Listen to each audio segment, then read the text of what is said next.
今天的10届全国人大一次会议、全国政协一次会议专题节目就播送到这里。监制王燕青、李宪利，责任编辑梁月、刘磊。J'ai rencontré Chen Zhen à la fin des années 80 à Paris. Il venait d'arriver en France et il s'est présenté dans une école d'art postgraduate. Et je faisais partie du jury de sélection des artistes. Lorsqu'il s'est présenté, mes collègues n'étaient pas très favorables à le prendre à cause des difficultés du langage qui pouvaient surgir au cours de l'enseignement. Et j'ai beaucoup insisté pour qu'on le prenne parce que j'avais senti qu'il y avait chez lui une très grande énergie et une capacité à devenir un artiste très fort. Le corps joue un rôle absolument essentiel dans son œuvre parce qu'il était atteint d'une leucémie. Il se savait condamné, il savait qu'il pouvait mourir. Il commence à 25 ans, il est tombé malade. On ne sait pas d'où il vient, cette maladie. Moi, je pense qu'il y a une, comment dire, génétique dans la chaîne. Ouais. Et puis, c'est le désordre du système immunitaire qui provoque. Donc, ce genre de maladie, on ne peut pas guérir. La seule façon pour calmer, c'est prendre le cortisone tous les jours. Ça, c'était très, très dur pour lui. Il y avait donc une espèce de pression du temps chez lui et de vouloir réaliser un maximum de choses, toujours avec cette crainte de l'échéance de la mort. En particulier avec l'œuvre qu'on a devant nous et qui s'appelle Christian Landscape for Inner Body, montrant les différents organes du corps, les poumons, l'estomac, la rate, le foie, etc. Je pense que la notion de fragilité de ce cristal est extrêmement importante par rapport à ce qu'il ressentait de son propre corps. Et le corps, il sait, c'est vide. Au contraire, son esprit est tellement vivant et ouvert.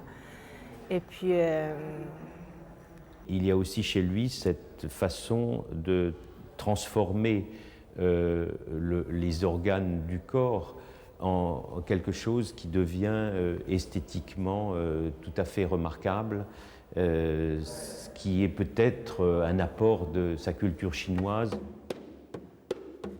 Parce que tout ce genre de pièces, Zen Garden, tout ça, c'est lié avec son corps. C'est son propre expérience, propre occupation. Par ça, il faut trouver une solution, trouver un équilibre. Chen, il a réussi de faire.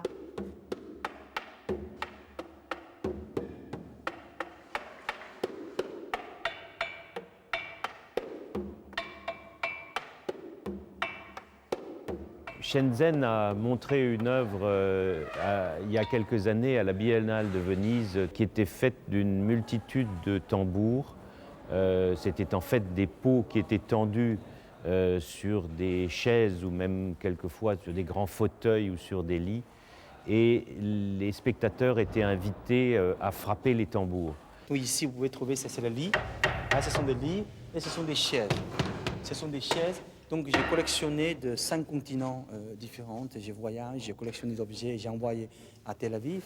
Et finalement, j'ai construit ce gigantesque instrument musical pour que les gens puissent intervenir dedans. Non seulement intervenir physiquement, mais aussi mentalement et conceptuellement.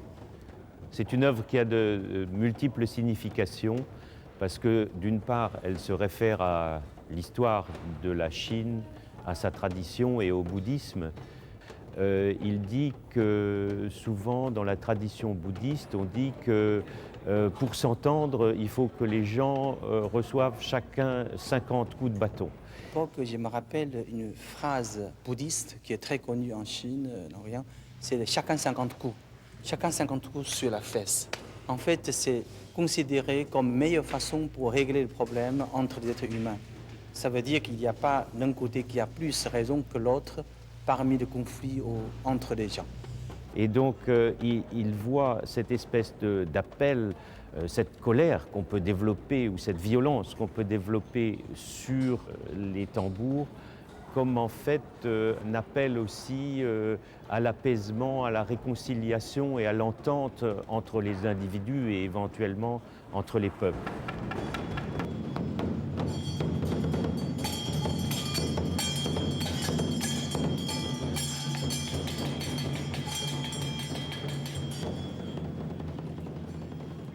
Il a réalisé cette œuvre à New York, à Pièce-Ouin. C'est 1997. En fait, il a retourné avant une fois en Chine pour renouer son propre racine, culture. Et il a vu le grand changement de la ville, de l'ensemble de Chine. On parlait beaucoup de l'argent, tout ça. Et puis, c'est pour ça qu'il a eu l'idée de créer cette œuvre. Et notamment utiliser l'objet. Ça, c'est le boulier chinois pour compter l'argent.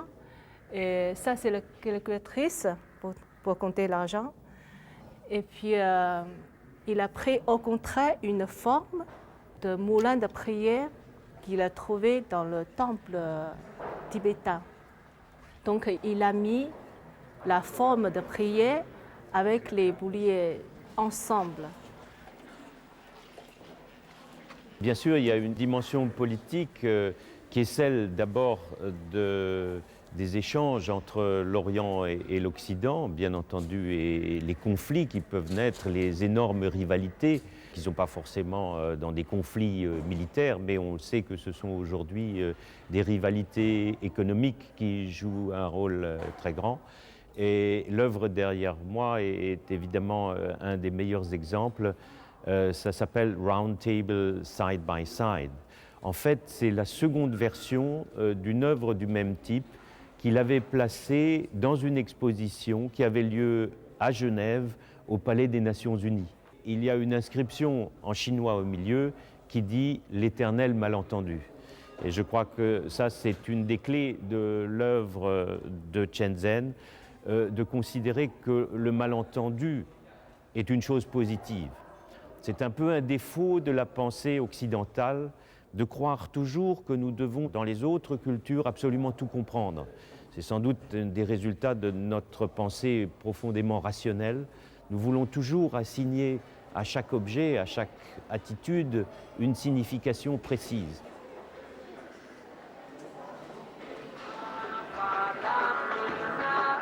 Neste sábado tem mais. Você não pode perder. São 2 horas de muita música ao vivo e de uma seleção especial imperdível. Novo som nas ondas da sua Brésil, en fait, c'est un projet que Chen il a conçu pour une invitation pour passer presque un mois avec les enfants de Salvador. En fait, ce sont des enfants vivant dans la rue, viennent de familles très très pauvres et ils ne connaissent pas grand-chose, mais ils connaissent leur quartier seulement. Chen, il avait eu l'idée de construire un projet à travers les différentes architectures de la ville. Il fait sortir les enfants, visiter la ville. Il donnait des photos de l'appareil jetable aux enfants, leur demandait de photographier leur quartier, leur maison. Il essayait de camper sur les arbres, camper sur les collines pour voir l'ensemble de vues de leur quartier, pour faire les photos. Ensuite, Chen demandait de faire la maison d'après leur imagination. Aussi, c'est comme leur future maison. Maintenant, ils n'ont pas de maison. L'expérience, c'est unique pour nous, pour eux aussi. Tous ces enfants, c'est mes enfants. Et puis mon fils, il se sent aussi, tous ces enfants, c'est leurs frères, tout ça, quoi. À la fin, c'est vraiment très, très touchant. Il y a des enfants qui écrivent des poèmes, qui chantaient les chansons pour nous. Eu caminhei por 17 léguas e meia, andei a pé pelo sertão do Canidé. Na Paraíba, você era a Carolina e o Jota